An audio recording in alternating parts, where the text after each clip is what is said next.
L'idée fausse en matière de fausse route, c'est que le mixé va limiter les fausses routes.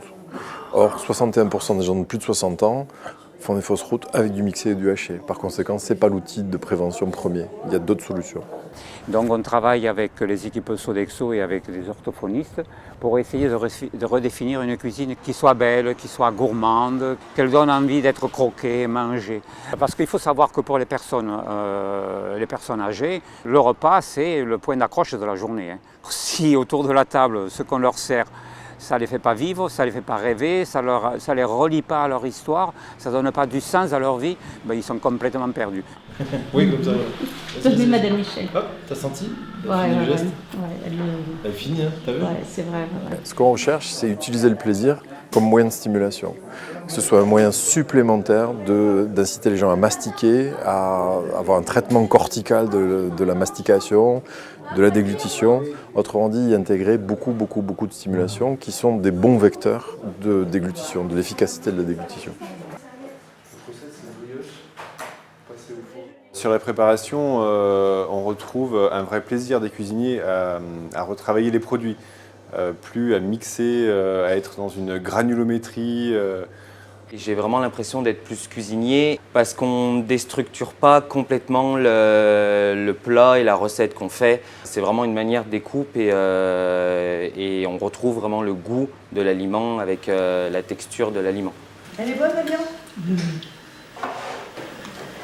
Pour les responsables de site, c'est vraiment une nouvelle ère, une nouvelle aventure qui les lance en partenariat avec les équipes des EHPAD, donc tous les professionnels intervenant pour le bien-être de la personne âgée dans ces lieux de vie.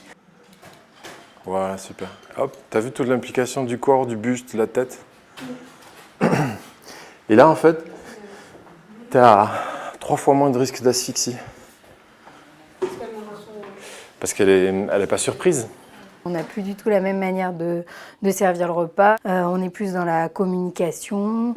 Le résident est plus actif. Donc du coup, pour nous, c'est vraiment une toute nouvelle manière de servir le repas. Allez, amenez-le à votre bouche. C'est un changement de culture, à mon avis, profond dans l'établissement, puisque ça a touché les résidents en tant que bénéficiaires, on va dire, de cette nouvelle approche.